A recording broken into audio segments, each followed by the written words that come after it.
And we are almost live. Oh, look at that. We're live. Hi, I'm Lynette Louise, the brain broad. I have a brain over there, a brain over there, a brain over here, and a brain waiting to talk to us. But just wait a second. I want to tell you, I want to tell you about my book. I want to tell you about the summit. This is my last interview. I am so thrilled that this is the person I'm interviewing last. I love this woman, tremendous love for this woman. Okay, so you are watching the last taping segment, although you may not be watching it last, I'm taping it last, segment of the virtual summit, Seeking the Path. And it's a leadership summit. We've had wonderful leaders, wonderful experts. You've been blessed. I've been blessed. It's been a wonderful ride. All right, I have a new book out. I want to tell you about that very quickly. It's called The Seven Senses of Leadership, The Brain Broad's Guide to Leadership Sensibilities. It's full of brain science, but it's not boring and it's not too weighty. I don't talk in a way that makes it so you're going, I don't really know what that sentence means. So you'll enjoy it, and by the end of it, you'll have a stronger sense of how to get your message across to people and why it is that you follow the people that you follow. So it's informative on both ends. Okay, so that's it about my book. It's on Amazon.com. Make sure you get it because I want you to. All right, so now we're going to talk to Marianne Dinicola. She is, well, first of all, she's a beautiful woman. She has a nice backstory. She belongs in the show, so therefore she's probably either in business or has benefited from business, right? You're starting to get the way this works, with the exception of a couple of comedians I threw in just to be fun. Okay, so Marianne, welcome to the show. Hi, thanks. Glad to be here. Glad to have you. So excited. So speaking of, I said, you know, I threw in some comedians. I also threw in some actors. So that's how we met.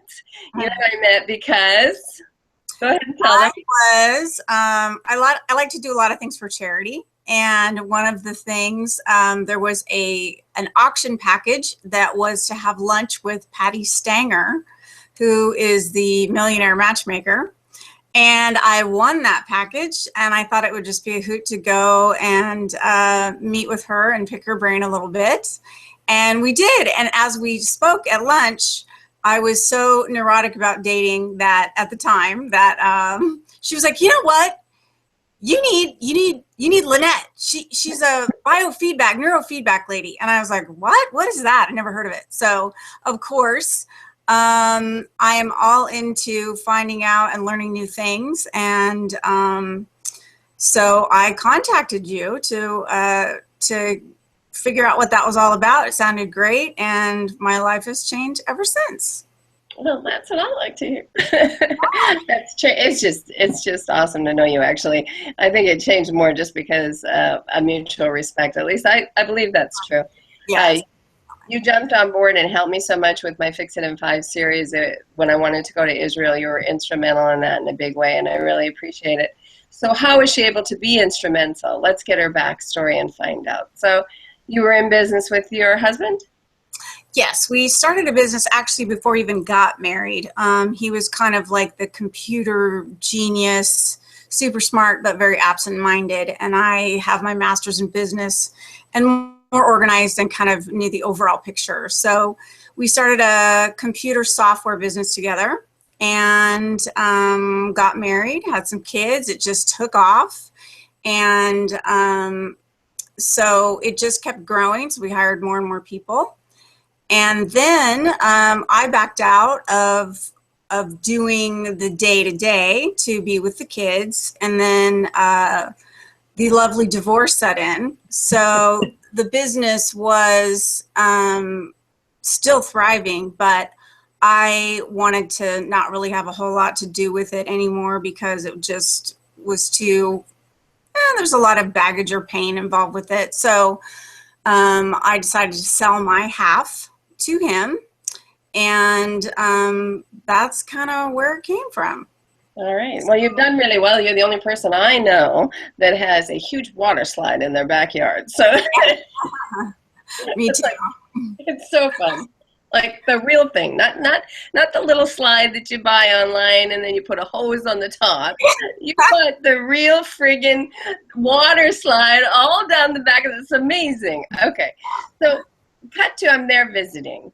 And, you know, you've got some children and you're, at this point, you're pretty affluent. You're doing fine. And we run into a realization that, you know, one of your kids really should not be going to school. The stress level related to school for her at that time was intense, so intense I could see it the minute. So I'm looking at brainwaves, and the minute that I mentioned the word school or anything related to it, there'd be a dramatic change. I showed that to you. Never before have I had a parent take such quick action. And I believe part of that's because you could. So I want to talk about that a little bit. Yes. Well, she had been, you know, middle school's tough for kids, and especially girls when they have sort of mean girl issues and cliques and the socialization aspect. She was really sensitive, and I really didn't know exactly how much of it, because a lot of times you're like, oh, come on, just get over it. But she was having, like, really getting sick, physically ill, having to go to the doctor all the time, and not fake illnesses, because she would have ear infections, sinus infections. She got mono. It was like a constant. I never seen someone so constantly sick. And so I kept that in the back of my head. I always wondered, is she faking it because she doesn't want to go to school, that kind of a thing, but she never was. And it really got me, concerned. And then when you came over and you showed me her brainwaves, I just went, that's it. She has to be pulled out of there, and we got to do something different, at least at this point in her life. If she's going to learn and she's going to be healthy and happy and thrive, there's got to be a different socialization and learning process that we can go after. Right. So thus was I pulled her out of school, and we decided to go to the places that we were learning about in the books, and travel as much as we could while we did online schooling. Yeah, it was amazing. I loved watching on Facebook all the different places you guys went. It's every parent's dream to be able to say, I did it in an RV with 8 kids, but I couldn't go all over the world. So we just went like Arizona, right? We went there too. We saw the cliff dwellings of the early settlers and the Indians. So. Yeah, you did it with such flair. It was so beautiful. So because you were able to take action, you were in a financial place where you could. You were able to take action. You did take action. She's able to go back to school, right? Yes, definitely. And it sort of like reset her, I think. Just seeing the entire world, or seeing that where she was in this little town at this school is so small compared to what else is out there. It created a wanderlust for her at this point. Now she wants to go everywhere all the time, but I think it gave her a little bit of perspective, and just seeing so many other things and cultures that stuff didn't upset her so much anymore. I don't know if that's the way to explain it, but different type of socialization. So she is in high school now, and she just loves it, and she just absolutely loves it. So yeah. Really well. Okay, so I'm going to make one more personal point, and then we're going to weave this all back together and see how that applies to leadership and business. So the other personal point is that you're not well. So you did all of this despite or because? It's an interesting question. So let's bring your health into it just a little bit. You can tell them what it is or not. It's up to you. But yeah. Let's address, how that affects your choices. Yes. Well, during the divorce, which is another reason I sort of sold my half of the company, I was diagnosed with a rare autoimmune disease. It's called scleroderma. And at that point, the disease can be deadly. It doesn't have to be, but the first 3 years are sort of crucial, and you're not sure what's going to happen. So it was a lot, it was a scary thing. It is somewhat debilitating and painful, and the fatigue level that I was having, I was always a very active person, just playing soccer and going everywhere and working out and doing all kinds of things. I was the room mom, the team mom, the coach, all that stuff, and it all pretty much had to stop because I just couldn't really function. My hands hurt so bad that I couldn't hold on to things, and it was just, I had to start taking these types of, low dose chemo type medications and all that, the effects of those and balancing that out. So that was going on. And, I thank God that I actually did have the means to take care of myself and not have to do all those things. I chose to do all those things because I could. Now I had to pick and choose what I can do because of a physical limitation. And because I did have means, I was able to do that, and I'm so thankful. So it's hard, obviously, and scary to jump into something where you are the sole focus. I mean, you are as a parent anyway, but the sole focus as a teacher, and then you're traveling and you're all over the world with this weird disease and you're tired. But, my kids are great, and they have come to know my limitations and the new normal, the new mom. And, there were times when we would go all over the place, and then there's days, sorry, kids, we're just going to stay in the hotel, and you're going to do your work, and mom's going to rest. And so we just managed those things together. And, it worked out okay. It wasn't easy, but definitely I would do it again in a heartbeat.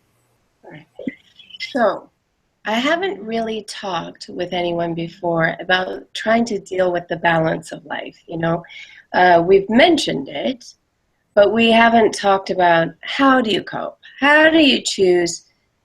Is it my health today? How do you choose? Is it we go on another trip? How do you choose to get your window replaced, or, the balance of life? And I think it's important to bring it up a little bit, and then we're going to apply it to business. So how do you choose your balance? To be honest, sometimes it chooses me. I, a lot of times have to, you have to let go of the idea of being perfect and getting everything done in what you think or what other people think is the right way. And when you're physically limited, you sometimes don't have that choice. However, I would build in things like knowing that, okay, if I'm going to go do A, I need three days of rest over here, and I have to balance that in and schedule it that way. So that's the way that I would balance. I really have to do a lot of scheduling in that sense for my health, knowing that I need recovery time. So it's just a lot of planning, I think. But I will do as much as I possibly can, because for a long time, it was like, I don't know what I am going to be able to do and for how long I'm going to be able to do it. So I'm just going to do what I can whenever I can, push myself as far as I can just to learn what my limits are. And if I go too far, then I'll learn and back off a little bit. So it's kind of a trial and error, to be honest with you. Okay. So, and now I can do it, but let's see if you do it. So to me, this is the same as running a business.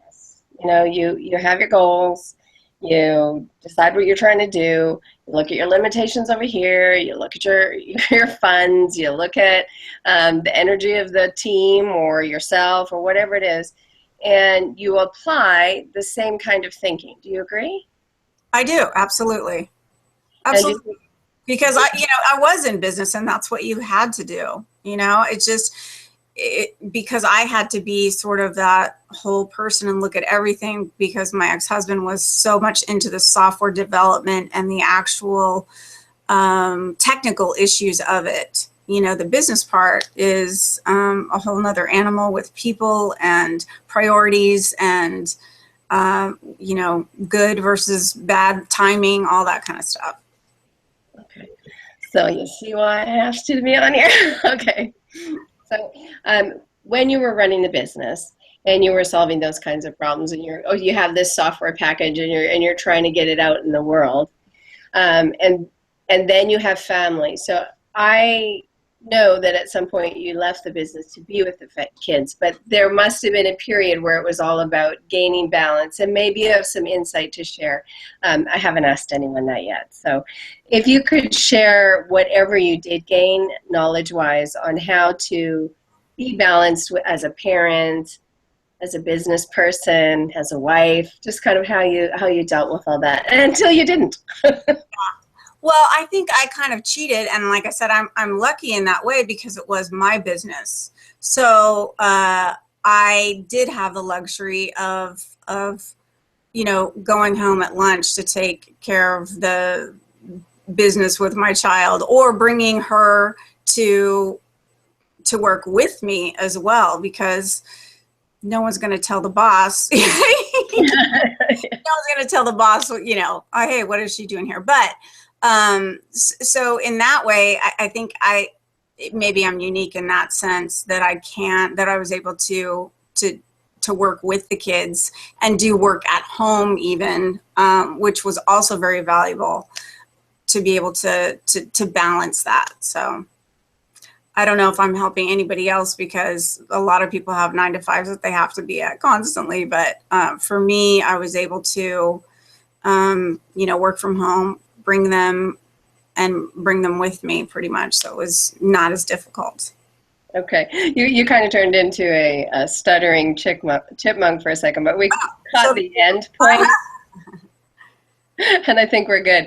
I think it's a valid point and one of the motivators for people. And we're back to what is often sold is, why do I want more money? I want freedom. So why do I want to run my own business? I want freedom. And often people think of the word freedom as meaning, la, la, la, la, la, I'm traveling with my child.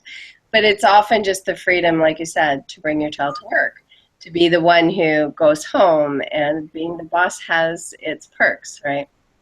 Yes. And then you're working at night too while they're asleep. And, it's all just a big balancing act. But when you do have your own thing, you are afforded that luxury of being able to work at, 1 a.m. and still get things done and have it be there the next day, and no one's yelling at you for it because you're not in your seat. So. Right. Okay. So I have 3 questions that clearly you have a history in business and you've done really well, and you have a water slide. So, that proves you're affluent. That's it. Anyone with a water slide. That's it. Okay. So 3 questions I'm asking everyone. Question number 1, what is your definition of a leader? A leader, I think, is someone that other people look up to. They look to, I always think of a kid that's doing a dance and they're not sure what the steps are. So they're looking over at the kid next to them that knows the thing really well, and they're kind of copying what they do, and is successful at it as well. Very cool. All right. That's a very different definition. That's awesome. And what's your definition of success? Happiness. Really is success is just happiness and love with your current situation. I mean, no matter what happens, a lot of things can be taken away from you. Things are definitely just things, and they can be taken away. But being a successful person is just being a happy person to me. Okay. And so then what's the path? Given your definition of leadership and your definition of success, what's the path to get to be a successful leader? I think, surrounding yourself with people that are good quality people in your life, no matter what aspect of your life they are, not necessarily all like-minded people, because you want to have different ideas and you want to be exposed to all different things, but the quality of a person in terms of character, honesty, all that kind of stuff. I think when you surround yourself with that kind of a support group and that kind of a system, you can do anything. I think together you can. And, when one of you is down, there's always room for someone to help, pick up the slack. Nice. And it's a quality person to do that. So, you can count on that. Nice. Okay. So when you think about what kind of advice you would, that's my son in the background, my apologies. I told him not to make any sound, but he didn't listen. Apparently, I'm not a good leader. But okay, so I'm just teasing. I'm just teasing. It's lovely. So when you think about, you know, all of your life experience, because, you know, you've had all these challenges, and yet as a result of the headway you made in business and the benefits you gave yourself, you were able to deal with it in a much better way than would have been. So you definitely must have something to share. So when you think in terms of people starting out looking for inspiration, how do I get going? How do I keep going? What would you like to tell them, given your wealth of experience in business? I would just say, for me, because that's the way that I am, is just soak up as much knowledge as you can about what you're interested in, what your passion is, and what you love or want to get into. Because the good, the bad, the ugly, everything, every aspect of it, so you can look at it from every angle. And because when you can look at something from every angle, you can also look outside the box from that as well. And you're confident in what you know and your experience with that. And as long as you really, I mean, obviously that's cliche, but to enjoy it and to want to do it, not to have to do it is the ideal, obviously. But it doesn't always work out that way. But if you have those two things, kind of like the knowledge and the passion, and you're surrounded by good people, I think, you know, you're on your way up. Do you think you have to go to school, get a master's in business to have the knowledge? No, I don't. I mean, I can tell you, just because there's so many people that started with, I didn't know, because I didn't have a passion or anything when I was so much younger. Some people start so young and know exactly what they're in for and know exactly what they want to do. And they just teach themselves and go for it. This, you know, my ex-husband is a perfect example of that. He hated school and didn't want to do any of that, but he was, you know, a millionaire by the time he was 19, because he just, you know, knew what he wanted and could go get it, and had the charisma and the knowledge to do it. And he wasn't going to let anybody tell him anything different. Now, of course, he lost all that money as well, but because he was 19 and dumb, but, you know, he's constantly reinventing and moving forward. And I believe that if you have that drive and the knowledge base, that you can do anything. I agree. I think education comes in many different forms, and right now we have so much online that you could probably give yourself your own degree. However, I liked your point. I liked your point that, so you didn't really know what your passion was till you got in there and started learning? Right. So, I mean, a master's in business is very generalized, you know, so I went all through college barely until my senior year, not quite sure where I wanted to go with it. So you're just a real well-rounded person and know a little bit about everything, you know. And then I decided to go that route and sort of specialize on that, you know, marketing and business end. So there's many ways up the mountain. Okay, so that's it. You've been a wonderful guest. Thank you for being willing to delve into so many personal aspects to your life. I just wanted one person who would sort of help us look at, you know, because a lot of times people, they go, oh, you're affluent, so now you have no problems. No. Yeah. No. Right. But it does certainly make it better for you when it comes to trying to find the right medical treatment, trying to help your daughter and homeschool on the road in Greece. So thank you for being open and willing to do that. Any last words? Would you like people to follow you on Facebook? Do you want to be connected with in any way, or shall we just say goodbye? No, I'm good. I just want to, you know, obviously thank you for being so instrumental in helping me to see that, you know, I can think outside the box and not to be afraid to do stuff and challenge myself. That was, you know, you're a big influence on that as well. So keep going. All right, I will. Thank you. You keep going too. All right. All right. All right. Bye-bye. Okay, bye.